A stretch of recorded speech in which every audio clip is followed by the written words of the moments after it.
Comme d'habitude, je vais en faire lecture. Donc bonjour à tous. Je voudrais avant tout vous remercier de votre participation à cette réunion et excuser des camarades qui nous ont répondu mais qui ne pouvaient pas être avec nous aujourd'hui. C'est le cas par ordre alphabétique d'Alain Dancel, Michel Bartomeuf, Josette Bérodias, Serge Bonnet, Claude Kioc, Yves Flandin, Jean-Claude Fournier, Jean-Jacques Esqui, Marc Fraisse, Jean-Pierre Michel, Bernard Privat, Paul Reynaud, Monique Richard et Louis Melantin. Je voudrais avoir une pensée un peu particulière pour deux de nos camarades qui ont des problèmes de santé. Jean-Claude Fournier qui est hospitalisé, qui a eu déjà l'année dernière un problème assez grave, mais qui s'était bien passé, dont l'opération s'était bien passée, et là il y a eu une petite récidive, donc il était hospitalisé ces jours-ci. Donc sa femme elle m'a appelé pour l'excuser. Puis je l'ai dit aussi à Michel ou à Alain Dancel, de manière à ce qu'on puisse te rendre une petite visite. Et on a notre camarade aussi, Jean-Jacques Esqui, qui a aussi quelques problèmes.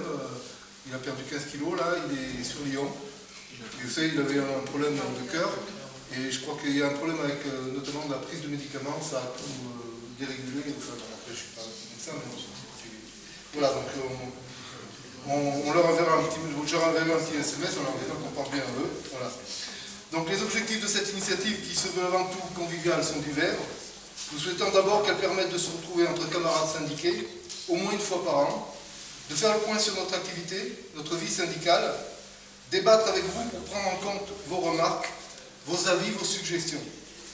Cette année, il y a un point un peu plus particulier et très important, puisque nous sommes dans la période de vote pour élire nos représentants au conseil d'administration de la CNCAS.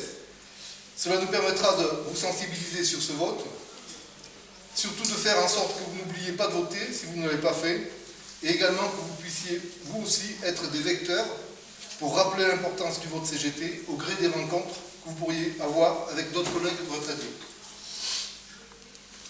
Cela fait quasiment un an, jour pour jour, que nous étions réunis ici, et je souhaite retracer rapidement les faits les plus marquants qui se sont déroulés au cours de cette année. Depuis l'année dernière, à cette même date, 3 camarades adhérents de notre organisation syndicale que nous avions eu l'occasion d'honorer ici même l'année dernière ou il y a 2 ans, nous ont quittés. Par notre présence, notre fidélité à la CGT, la poursuite de leur combat qui est aussi le nôtre, pour un monde plus juste, plus fraternel, plus humain, c'est le plus grand hommage que nous pouvons leur rendre. Aussi, je propose que nous dédions cette journée à notre camarade René Ponce, qui nous a quittés le 12 novembre 2016, à Denise Vidal, qui est décédée le 30 juin 2017, et Roger Argaud, qui est décédé le 20 juillet 2017. Nous avons une pensée particulière pour eux, ce qu'ils ont fait au cours de leur vie, leur attachement à la CGT et leur militantisme. Au cours de ces 12 derniers mois, il s'en est passé des événements. Dans leur immense majorité, ils ne sont malheureusement pas favorables aux salariés et aux retraités, malgré toutes les luttes et les actions qui ont été menées dans le pays, souvent à l'appel trop isolé de la seule CGT.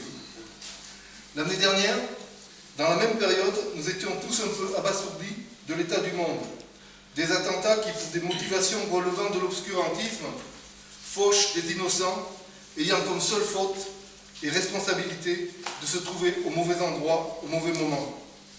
Abasourdis également par l'élection d'un président des États-Unis qui relève d'une situation cauchemardesque, plus que de l'aboutissement de l'élection d'un président digne de ce nom pour un peuple civilisé. Parallèlement, en France, nous arrivions à l'échéance du mandat d'un président et d'un gouvernement à bout de souffle, épuisés d'avoir cédé aux sirènes du patronat et des plus fortunés de ce pays, et par là même faisant le lit par dépit aux extrêmes de droite comme de gauche, qui, pour parvenir à leur fin idéologique, utilisent les mêmes moyens de division et du rejet de l'autre, et de qui nous n'avons rien de bon à attendre. Sans refaire toute l'histoire de ce qui s'est passé de fin 2016 jusqu'à ce jour, retenons simplement les nombreuses mobilisations et manifestations autour de la loi El Khomri, dont l'objectif est de mettre en pièces le Code du travail. Le gouvernement Valls de l'époque, face à toute la contestation autour de ce texte, a dû sortir le fameux 49.3 pour imposer une loi rejetée majoritairement par les Français. Dans le même temps, dans nos industries, en plus des conséquences que cette loi allait avoir sur le statut des gaziers électriciens, nous devions faire face aux attaques sans précédent sur nos activités sociales, leur avenir et leur financement. En décembre 2016, les élus CGT du CA de la CMCAS s'adressaient à tous les bénéficiaires, les informant que pour la première fois depuis l'existence des activités sociales, la baisse de la dotation du 1% était telle qu'il y avait impossibilité de satisfaire l'ensemble des demandes. Aussi, parallèlement à cette information et aux mesures drastiques qui l'accompagnaient, avec notamment la diminution, voire la suppression, dans certains cas du 1% dans le budget des sections, la CGT appelait les salariés et les retraités à résister et à se mobiliser pour imposer que les négociations en cours débouchent sur une modification de l'article 25 du statut national afin de trouver un mode de financement des activités sociales qui pérennisent leur avenir. Ces actions et toutes les mobilisations autour de ce sujet extrêmement important pour les électriciens et gaziers n'ont pas été vaines, puisqu'à la mi-février 2017, Matignon annonçait la fin des discussions sur la modification de l'article 25, débouchant sur une plateforme garantissant 3 principes essentiels. Le modèle original et unique de gestion et des financements des activités sociales par et pour les électriciens et gaziers n'a pas été remis en cause.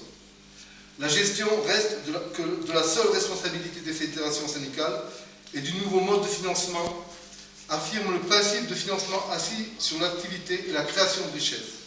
Le troisième point, les activités sociales continueront de profiter à tous les salariés, actifs et inactifs, des entreprises de la branche des IEG, revendication constante de la FNME-CGT. Sur la question du financement, élément clé de l'avenir des activités sociales, la FNME-CGT a noté avec satisfaction que c'est quasiment sa proposition qui a été retenue pour le nouveau mode de financement.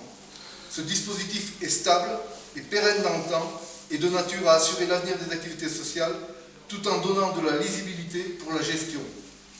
Les décrets ont été publiés au journal officiel le 12 mai 2017. Je ne suis pas sûr que nous mesurions l'importance de ce succès à la hauteur qu'il le mériterait. En effet, nous pouvons affirmer sans crainte de se tromper que si la Fédération CGT, ses syndicats, n'avaient pas mis en œuvre toutes les initiatives qui ont été prises, si le personnel, les électriciens et gaziers, actifs et retraités, ne s'étaient pas mobilisés, même si on peut estimer que nous aurions pu être encore plus nombreux sur ces questions, eh bien aujourd'hui, nos activités sociales seraient gravement remises en cause. Certes, nous avons gagné une bataille. Pour autant, les velléités de nos adversaires demeurent et nous devons rester vigilants, tout en mesurant bien le succès que nous avons remporté. Nous devons rester vigilants, car dans le même temps, direction des entreprises, patronat, gouvernement poursuivent leur politique au fil de réorganisation dont le principal objectif est la destruction de l'emploi en supprimant des postes et des effectifs. S'ajoute à cela